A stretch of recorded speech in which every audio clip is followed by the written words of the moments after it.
आपण मागच्या पिढींपासून काय काय शिकत आलोय? मी हे इंडिव्हिज्युअल लेव्हलला कमी आणि एक जनरल किंवा सोसायटल लेव्हलवर विचारत आहे. हा प्रश्न सोपा वाटत असेल, पण थोडा विचित्र नक्कीच आहे. यावर आपण पुढे बोलूच. पण त्यातच आणखीन एक प्रश्न. आधीच्या जनरेशनने जे शिकवलं, ते दरवेळेला आपण ऐकलं का? ते नेहमीच खरं होतं का? आणि या प्रश्नांमध्ये तुम्ही अगदी कोणतेही एक्झाम्पल्स घ्या आणि जागतिक लेव्हलवर विचार करा. आपल्याला आधीच्या पिढ्यांनी पृथ्वी गोल आहे असं सांगितलं नव्हतं. गॅलिलिओला शिक्षा केली आठवतंय ना? आपल्याला आधीच्या पिढींनी चित्रविचित्र रूढी आणि परंपरा मानायला लावल्या होत्या. हे झालं एक. दुसऱ्या बाजूला आपल्याला जेवण किंवा इन जनरल फूडवर बऱ्याच बेसिक गोष्टी शिकवल्या आणि त्या आपण एव्हरी जनरेशन पास ऑन करत गेलो आणि ते प्रॉपर चालू आहे, राइट?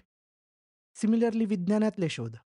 बल्बचा शोध असो की मिसाईल्सचा, आपण आता अख्ख्या विज्ञानात किंवा टू बी स्पेसिफिक त्या नॉलेजमध्ये फार प्रगती केली आहे आणि तेही by every generation pass on झालेलं आहे. मग नेमकं आपण पूर्वीच्या काळापासून आलेल्या नॉलेज संबंधी कसं बघितलं पाहिजे? आणि ह्या प्रश्नातून इकॉनॉमिक्स म्हणजे काय? हे समजून घेऊया.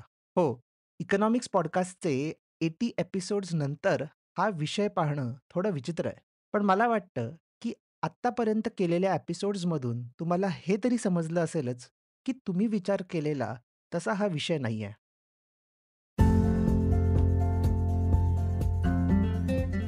एपिसोड स्टार्ट करायच्या आधी एक छोटीशी अनाउन्समेंट. इकॉन गली मराठी पॉडकास्टला तुम्ही सर्वांनी आत्तापर्यंत खूप छान प्रतिसाद दिलात.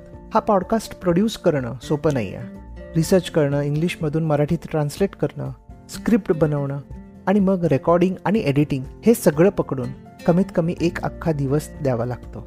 या व्हेंचरमधून मला फायनान्शियली काहीच फायदा होत नाही, पण मानसिक समाधान नक्की मिळतं. तुम्हाला जर असं वाटत असेल की ह्या पॉडकास्टमुळे तुम्हाला थोडा तरी फायदा होत आहे, तर तुम्ही देखील हा पॉडकास्ट प्रोड्यूस करू शकता. तुम्ही माझी एक कॉफी स्पॉन्सर करू शकता किंवा माझा अख्खा लंच. शो नोट्समध्ये बाय मी अ कॉफी या वेबसाईटची एक लिंक आहे. ती ओपन करून तुम्हाला हवी तितकी अमाऊंट टाकून तुम्ही ह्या पॉडकास्टला सपोर्ट करू शकता. Thank you once again for all the love and support. Let's go back to the episode.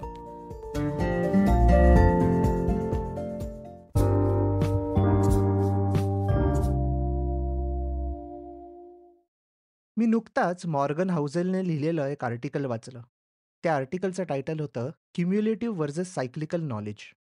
वाचता क्षणी मला हे संपूर्ण आर्टिकल पटलं आणि खूपच छान वाटलं आणि म्हणूनच त्यात जे सांगितलं आहे, ते मी तुमच्याबरोबर ह्या एपिसोडमध्ये शेअर करणार आहे.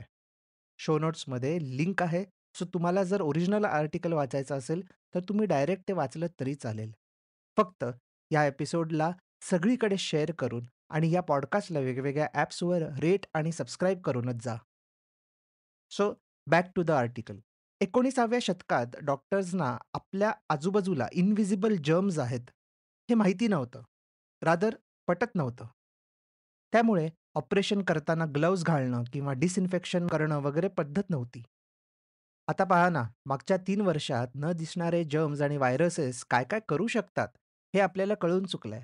त्यामुळे जर तेव्हाची समज आपण खरी मानून चालत असतो, तर कदाचित वारंवार आपली हेल्थ बिघडली असती आणि आपलं आयुष्य फारच कमी झालं असतं. आणि असे बरेच एक्झाम्पल्स आहेत.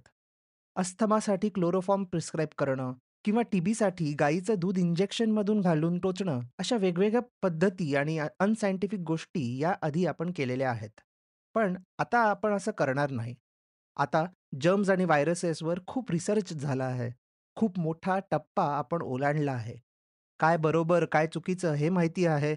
बरोबर काय, चुकीचं काय हे पडताळून कसं पाहावं हे देखील आपल्याला माहिती आहे. यात एका प्रकारचं नॉलेज, जर्म्स एक्झिस्ट नाही करत ला आपण पुढे आणलं नाही, तर याउलट ते नॉलेज कसं चुकीचं आहे, हे समजून घेऊन त्यात नवीन किंवा अक्वायर्ड नॉलेजच्या आधारे आपण पुढे प्रगती केलेली आहे. किती वेगळीच गोष्ट आहे ही. जर तेव्हाचे मेडिकल जर्नल्स किंवा पुस्तकं वाचली, तर नवीन मेडिकल स्टुडंट्सना त्यात बऱ्याच गोष्टी हास्यास्पद वाटू शकतात. पण तेच जर आपण फायनान्स किंवा इकॉनॉमिक्सच्या बाबतीत पाहिलं, तर आपल्याला त्यात फारसा फरक दिसणार नाही.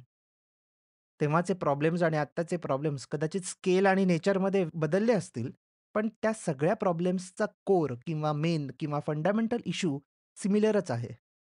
तेव्हाही लोकं कर्ज घ्यायचे, आताही घेतात. तेव्हाही ते बुडायचे, आताही ते बुडतात. याआधी देखील इकॉनॉमिक क्रायसिस यायचे आणि आताही येतात.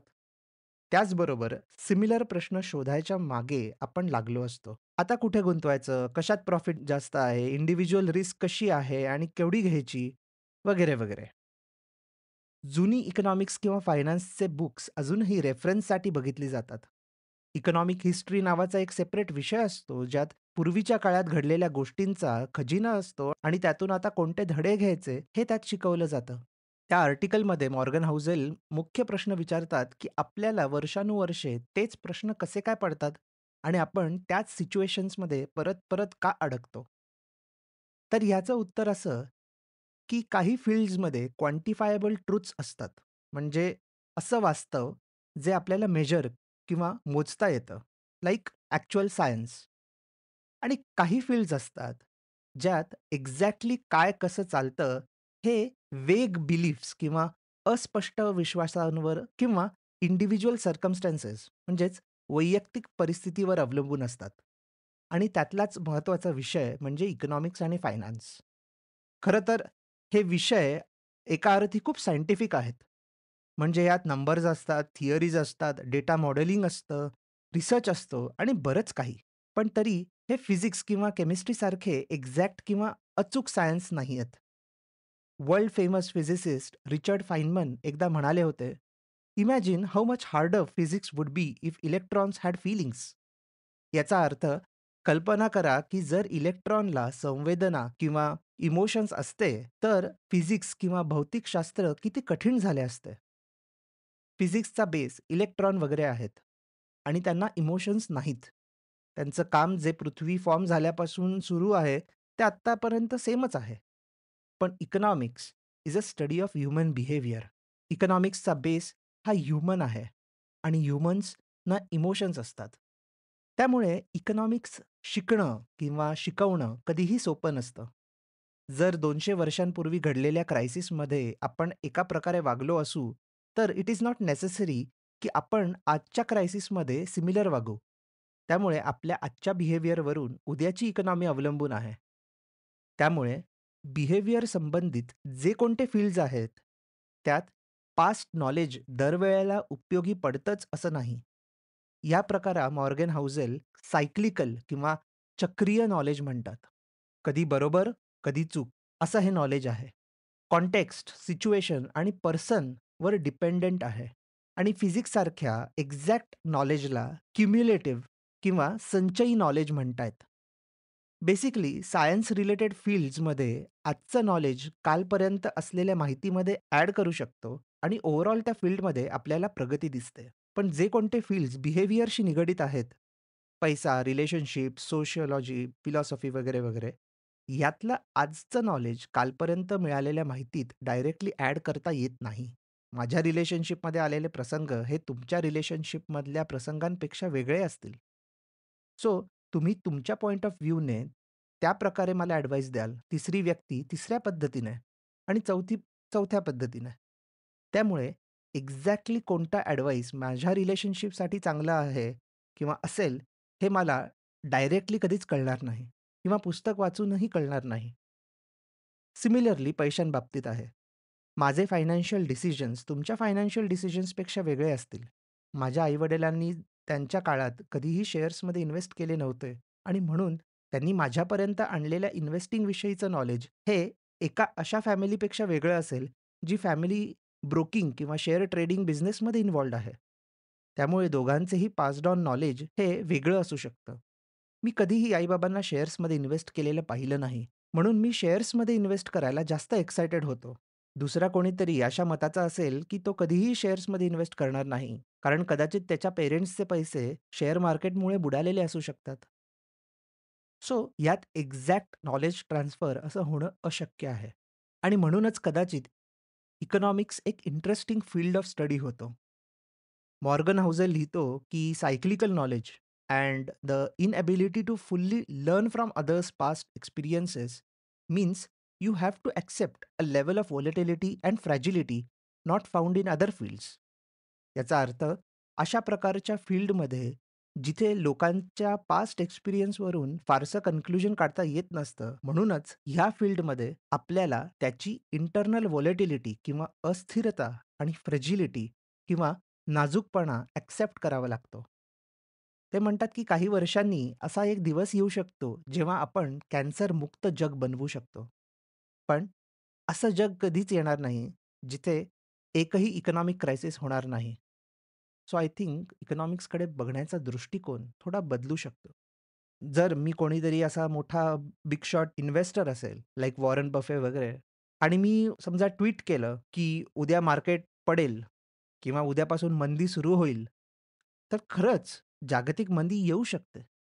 पण जर मी ट्वीट केलं, की उद्या पाऊस पडणार नाही आणि पडला, तर यात माझं काही नुकसान होत नाही, कोणाचंच काही नुकसान होत नाही. कारण पाऊस पडणं, न पडणं हे तुमच्या हातात नसतं. ते नॅचरल आहे. पण शेअर मार्केट पडणं, न पडणं हे आपल्या सगळ्यांच्या हातात आहे.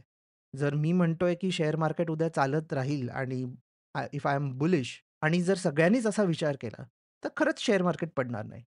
बट जर मी बेअरिश असेन आणि सगळेच बेअरिश माझ्याबरोबर होतील, तर शेअर मार्केट खरंच पडू शकतं. जसं मी म्हटलं, की बऱ्याच गोष्टी या आपल्या ह्युमन बिहेवियरवर असतात. त्यामुळे इकॉनॉमिक्सचं सायक्लिकल नॉलेज दरवेळेला आपल्याला उपयोगी पडतं असं नाही. प्रत्येक क्रायसिसमध्ये, प्रत्येक सिच्युएशनमध्ये, प्रत्येक इव्हेंटमध्ये आपण वेगवेगळ्या गोष्टी शिकत राहतो. या सगळ्याचा आपण एकत्र काही नॉलेज बेस जमवू शकतो का? तर हो, जमवू शकतो. पण नेक्स्ट क्रायसिसला किंवा नेक्स्ट इव्हेंटला त्याचा उपयोग 100% होऊ शकतो का? तर नाही. कारण आपण प्रत्येक वेळेला वेगवेगळं वागतो आणि म्हणूनच जर एका रूममध्ये 10 इकॉनॉमिस्ट असतील, तर 10च्या 10 लोकांचं कधीही सहमत होऊ शकत नाही आणि म्हणूनच हे एक इंटरेस्टिंग फील्ड ऑफ स्टडी आहे. आजचा एपिसोड थोडा पर्स्पेक्टिव्ह चेंजिंग असू शकतो. जर तुम्हाला हा एपिसोड आय ओपनर वगैरे वाटला असेल, तर मला कळवा आणि WhatsApp ग्रुप्सवर सगळीकडे शेअर करा. या पॉडकास्टला व्हायरल करा. Thank you very much.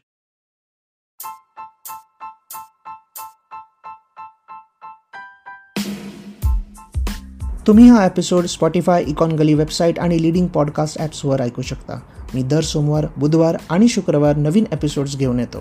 तुमचा फीडबॅक आणि सजेशन्स शो नोट्समध्ये दिलेल्या माझ्या ब्लॉग, लिंक्डइन किंवा ट्विटर अकाउंट्सवरून मला नक्की कळवा.